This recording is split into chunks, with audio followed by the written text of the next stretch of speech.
क्या आप अपना घर खरीदने की योजना बना रहे हैं और साथ ही टैक्स बचाने का तरीका भी ढूंढ रहे हैं? तो आज का वीडियो खास आपके लिए है। हम विस्तार से जानेंगे कि भारत में रियल एस्टेट खरीदने पर आप किन-किन तरीकों से टैक्स में राहत पा सकते हैं, चाहे आप पहली बार घर खरीद रहे हों या निवेश के लिए। ये जानकारी आपके बहुत काम आएगी। अगर आप होम लोन लेकर घर खरीदते हैं तो सेक्शन 80C के तहत आप लोन की मूल राशि यानी प्रिंसिपल अमाउंट पर 1,50,000 रुपये तक की टैक्स छूट ले सकते हैं। उदाहरण, अगर आपने 20 लाख का लोन लिया और हर साल 1.5 लाख तक का प्रिंसिपल चुकाया, तो उस राशि पर आपको टैक्स नहीं देना होगा। होम लोन पर जो ब्याज आप चुकाते हैं, उस पर सेक्शन 24B के तहत 2 लाख रुपए तक की टैक्स छूट मिलती है। ये छूट खास तौर पर खरीदी गई या निर्माणाधीन संपत्ति पर लागू होती है।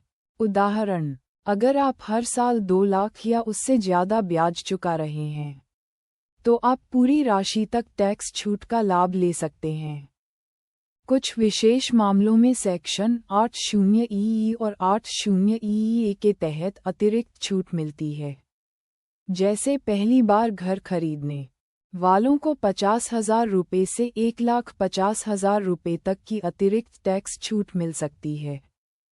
अगर आप कोई प्रॉपर्टी बेचते हैं और उसमें लाभ होता है, तो सेक्शन 54 के तहत आप उस लाभ पर टैक्स से बच सकते हैं। इसके लिए आपको बिक्री की राशि से नई रेसिडेंशियल प्रॉपर्टी में निवेश करना होगा। उदाहरण, मान लीजिए आपने 50 लाख की प्रॉपर्टी बेची और 20 लाख का लाभ हुआ। अगर आपने ये पैसा नई प्रॉपर्टी में लगाया तो आपको इस लाभ पर टैक्स नहीं देना होगा। अगर आप रेंट पर संपत्ति देते हैं तो आप मूल्यह्रास डिप्रिशिएशन का फ़ायदा उठा सकते हैं। इसके अलावा संपत्ति की मरम्मत, रख-रखाव, बीमा आदि पर भी खर्च दिखाकर टैक्स बचाया जा सकता है। कुछ राज्यों में स्टैम्प ड्यूटी और रजिस्ट्रेशन शुल्क में भी राहत मिलती है। ये छूट सीधे आपकी खरीद लागत को कम कर सकती है। टिप 1, लोन समय पर चुकाएं। समय पर EMI चुकाने से आप छूट का पूरा लाभ उठा सकते हैं। टिप 2, दस्तावेज व्यवस्थित रखें।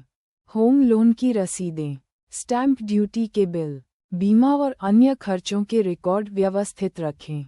टिप 3, सही निवेश योजना चुनें। नई और पुरानी संपत्ति में निवेश करते समय कानून की शर्तों का पालन करें।